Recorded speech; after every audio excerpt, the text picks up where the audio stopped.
This channel does not promote any violent, harmful, or illegal activities. All content provided by this channel is meant for an educational purpose only. Top quality और consistent performance के लिए सिर्फ silver pump नाम याद रखना। আজকে 11-11 শুরু করব যে খবর দিয়ে। রামনবমীর আগে পোস্টার পতাকায় ঢেকে গেছে গোটা কলকাতা, মধ্য থেকে দক্ষিণ কলকাতা। রামনবমীর পোস্টারে ছয়লাপ, বাইপাসের ধারেও পড়েছে পোস্টার। বিধানসভার বাইরে রামনবমীর পতাকা, রাজভবনের বাইরেও ঠিক একই রকমের ছবি। কলকাতা এবার মুড়ে ফেলা হয়েছে গেরুয়া পতাকাতে। ছবি দেখছেন, রামনবমীর পতাকা পড়েছে। রামনবমীর আগেই পোস্টার পতাকায় ঢেকেছে কলকাতা, মধ্য থেকে দক্ষিণ কলকাতা। দুটো ছবি পাশাপাশি আপনারা দেখতে পাচ্ছেন। রামনবমীর আগেই পোস্টারে ঢেকেছে গোটা শহর। দুটো ছবি দেখাচ্ছি, পতাকার ছবি, পোস্টারের ছবি পাশাপাশি। আমাদের দুজন সহকর্মী সায়ন্ত এবং সুশোভন এই মুহূর্তে রয়েছেন আমাদের সঙ্গে। সায়ন্ত এবং সুশোভন রয়েছেন। আমি প্রথমে সায়ন্তর সঙ্গে কথা বলবো। সায়ন্ত, একেবারে গোটা কলকাতা জুড়ে পোস্টার দেখা যাচ্ছে, পতাকা দেখা যাচ্ছে, কি কি ছবি এই মুহূর্তে, কোন কোন জায়গায় পতাকার সংখ্যা বেশি, কোথায় কোথায় উত্তেজনা বেশি হচ্ছে? দেখো, মধ্য কলকাতার সেন্ট্রাল এভিনিউ, শ্যামবাজার, অন্যদিকে ইস্টার্ন মেট্রোপলিটন বাইপাস সহ বিভিন্ন অংশে কিন্তু এই রামনবমীর উপলক্ষে ব্যানার, হোর্ডিং, এমনকি পতাকা পড়েছে এবং সেই পতাকায় ছয়লাপ হয়ে গিয়েছে রাজভবন, ইডেন গার্ডেন্স চত্বরও।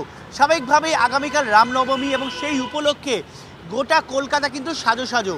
এই অবস্থায় কিন্তু পুলিশের তরফেও যথেষ্ট নিরাপত্তা ব্যবস্থা করে। তবে যেভাবে হোর্ডিং পড়েছে, যেভাবে রামনবমীর পতাকা দিয়ে সাজানো হয়েছে, তা কিন্তু অন্যান্য বারের তুলনায় অনেকটাই বেশি বলে সাধারণ মানুষ দাবি করছেন।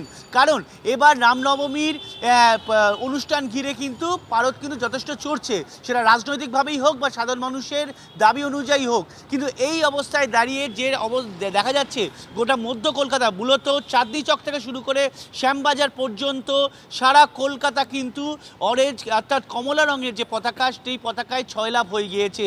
হোর্ডিং বোর্ড শুধুমাত্র আমরা গত কয়েকদিন আগে দেখা গিয়েছিল ধর্মতলা চত্বরে, সেই হোর্ডিং বোর্ড দেখা যাচ্ছে শ্যামবাজার বা হাতিবাগান সহ বিভিন্ন অংশে। একই সঙ্গে দেখা যাচ্ছে রামনবমী উপলক্ষে যে শোভাযাত্রা বা মিছিলের আয়োজন করেছে বিভিন্ন সংগঠন, সেই মিছিলে যাতে প্রত্যেকটি মানুষ এতে যোগদান করেন সেই আবেদন জানিয়েও বিভিন্ন পোস্টার হোর্ডিংও দেখা যাচ্ছে। অর্থাৎ সব মিলিয়ে রামনবমী উপলক্ষে কিন্তু এই ছবি কিন্তু বিগত দিনের তুলনায় অনেকটাই বেশি, এমনই দাবি করছে সাধারণ মানুষ। বেশ শান্ত, তুমি নজর রাখো। বুঝতেই পারছেন রামনবমী নিয়ে কিন্তু উত্তেজনার পারদ চলছে, সকলের মধ্যে একটা রামনবমীর উৎসাহ তৈরি হচ্ছে। আগামীকালই রামনবমী। কলকাতা থেকে জেলা একাধিক মিছিলের আয়োজন করা হয়েছে। যাদবপুর, মুকুন্দপুর, গড়িয়া, রানীকুঠিতে রামনবমীর মিছিল, চিতপুর, রামলীলা পার্ক, হেস্টিংস সহ বেশ কিছু জায়গা থেকে বের হবে রামনবমীর মিছিল। হেস্টিংস সহ বেশ কিছু জায়গা কলকাতায় কোথায় কোথায় রামনবমীর মিছিল দেখছেন সেই ছবি পরপর গ্রাফিক্যালি আপনাদের দেখানো হচ্ছে, একের পর এক গোটা কলকাতা জুড়ে ছবি। এবার রামনবমী নিয়ে বাড়তি সতর্ক কিন্তু পুলিশ। জেলায় জেলায় কড়া নজর রাখতে 29 জন আইপিএস নিয়ে বিশেষ টিম করেছে রাজ্য পুলিশ। আমাদের সহকর্মী সুশোভনের সঙ্গে কথাই বলছিলাম সকালে। সুশোভন, তুমি যেমনটা বলছিলে সকালে যে চারিদিকে পুলিশের নিরাপত্তার একটা আঁটো দিক লক্ষ্য করা যাচ্ছে, পুলিশের দিক থেকে সূত্র মারফত কি কি খবর পাচ্ছ? আর দেখো, রাজ্য পুলিশ হোক বা কলকাতা পুলিশ একেবারে উভয় কিন্তু প্রস্তুত। রাজ্য পুলিশ যেমন একেবারে আইপিএস এর টিম তারা তৈরি করেছে, বিভিন্ন জায়গায় তারা যে মিছিলগুলো যাবে সেই মিছিলগুলো মনিটরিং করবে, ঠিক একইভাবে কলকাতা পুলিশও কিন্তু প্রত্যেকটা মিছিল মনিটরিং করবে। প্রতিটি মিছিলের একেবারে শুরুতে এবং শেষে ইন্সপেক্টর পদমর্যাদার অফিসারদের রাখা হচ্ছে এবং সেই ইন্সপেক্টর পদমর্যাদার অফিসারদের কিন্তু সাব ইন্সপেক্টর পদমর্যাদার অফিসাররা সাহায্য করবেন এবং প্রতিটি মিছিল কোন রুট দিয়ে যাচ্ছে, কখন শুরু হচ্ছে, কখন শেষ হচ্ছে, সেগুলো যেমন তারা নোট ডাউন করবেন, অন্য দিক থেকে কিন্তু অ্যাসিস্ট্যান্ট কমিশনার পদমর্যাদার অফিসার প্রতিটা মিছিল এবং মিছিলে কোনো অসুবিধা হচ্ছে কিনা, অসুবিধা হলে কি সমস্যা হচ্ছে সেগুলো কিন্তু মনিটরিং করবেন এবং এই অ্যাসিস্ট্যান্ট কমিশনার পদমর্যাদার অফিসার থেকে রিপোর্ট নেবেন প্রতি মুহূর্তে ডেপুটি কমিশনার পদমর্যাদার অফিসাররা। আর ডেপুটি কমিশনার পদমর্যাদার অফিসাররা যে যার নিজের ডিভিশনে কি পরিস্থিতি সেই সমস্ত কিছু রিপোর্ট করবেন জয়েন্ট সিবি র্যাঙ্কের অফিসারকে। জয়েন্ট সিবি র্যাঙ্কের অফিসাররা তারা কিন্তু অ্যাডিশনাল সিবি র্যাঙ্কের অফিসারদের একেবারে রিপোর্ট করবেন।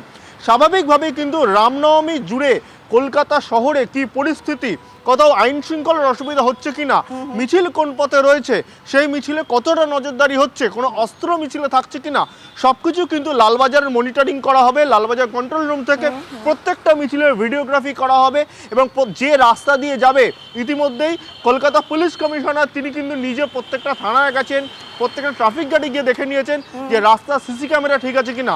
অর্থাৎ কলকাতা পুলিশ কিন্তু এই মুহূর্তে রামনবমী নিয়ে পুরোপুরি প্রস্তুত এবং শহর জুড়ে কিন্তু আগামীকাল কিন্তু প্রচুর পরিমাণে পুলিশ বাহিনী রাস্তায় একেবারে থাকবে। শহর জুড়ে আগামীকাল প্রচুর সংখ্যক পুলিশ মোতায়েন করা হবে। অনেক ধন্যবাদ তোমাদের এই মুহূর্তে, এবং রামনবমীর খবরেই আমরা নজর রেখেছি। পাশাপাশি আরো একটা খবর দিই যে পুলিশ রামনবমীর মিছিল বন্ধ করতে চাইছে, এমনই অভিযোগ করলেন সুকান্ত মজুমদার।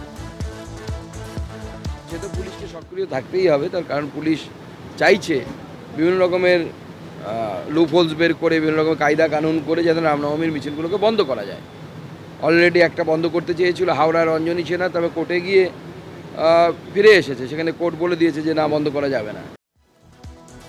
26-এর আগে এই বঙ্গ রাজনীতিতে ধর্মযুদ্ধ, রামের নামে কোটি কোটি লোক রাস্তায় নামবে, 1 বছর পর সরকার চলে যাবে, সেটাও রামের ইচ্ছা। রাম ছাড়া ভারতবর্ষে কিছুই চলবে না। রামনবমীর আগের দিনই সুর চড়িয়ে মন্তব্য করলেন বিজেপি নেতা দিলীপ ঘোষ। 26-এর আগে বঙ্গ রাজনীতিতে ধর্মের যুদ্ধ, ধর্মযুদ্ধ, রামের নামে কোটি কোটি লোক রাস্তায় নামবে, রামের নামে কোটি কোটি লোক রাস্তায় নামবে বললেন দিলীপ ঘোষ। 1 বছর পর সরকার চলে যাবে, সেটাও রামের ইচ্ছে, মন্তব্য দিলীপ ঘোষের। রাম তো সব জায়গায় আছেন, এতদিন রামের ইচ্ছাই চলছে। এই যে কোর্ট রায় দিয়েছে, এটাও রামের ইচ্ছা। আর তারপরে সরকার চলে যাবে 1 বছর পরে, সেটাও রামের ইচ্ছাই হবে। রাম ছাড়া ভারতবর্ষে কিছু চলবে না। ভারতবর্ষে পরিবর্তন হচ্ছে, রামের নামে কোটি কোটি লোক রাস্তায় নামবে। রামনবমীতে শুভেন্দু অধিকারী থেকে সুকান্ত মজুমদার, দিলীপ ঘোষরা তারা রাস্তাতে নামছেন। জেলা থেকে শহর একাধিক কর্মসূচি রয়েছে বিজেপি নেতাদের। নন্দীগ্রাম, মেচেদা থেকে এন্টালি বন্দর, ভবানীপুরে বিরোধী দলনেতার কর্মসূচি, বালুরঘাটে কর্মসূচি সুকান্ত মজুমদারের, বারাসাতে থাকছেন মিঠুন চক্রবর্তী, আসানসোলে থাকবেন অগ্নিমিত্রা পাল, এবং রামনবমী উপলক্ষে টানা 3 দিন কর্মসূচি রয়েছে দিলীপ ঘোষের। আজ দাঁতন, বেলদায় কর্মসূচি, আগামীকাল খড়গপুরে থাকবেন দিলীপ ঘোষ, সোমবার যাবেন তিনি অশোকনগরে।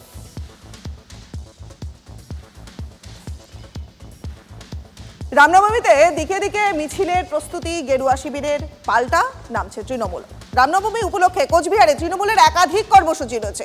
বিজেপি রামনবমীর কাউন্টার দেবে তৃণমূল, রামচন্দ্র কারো একার নয়, বুঝিয়ে দিতে হবে রাম বিজেপির একার নয়। দলীয় কর্মীদের বার্তা রবীন্দ্রনাথ ঘোষের।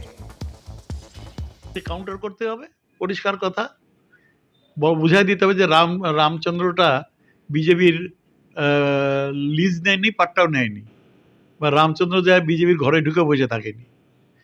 রামচন্দ্র সবার জন্য, রামচন্দ্র সবার ভগবান। সুতরাং এটাও প্রমাণ করার কিন্তু প্রয়োজন রয়েছে। বিজেপি এটাকে নিয়ে রাজনীতি করছে, আমরা রাজনীতি নয়, আমরা ভগবান রামচন্দ্রকে শ্রদ্ধা করি, আমরা সম্মান করি। হ্যাঁ, সুতরাং তাদের শ্রদ্ধা জানাতে চাই। রামনবমী উপলক্ষে সেজে উঠেছে সেন্ট্রাল এভিনিউ এর রাম মন্দিরও।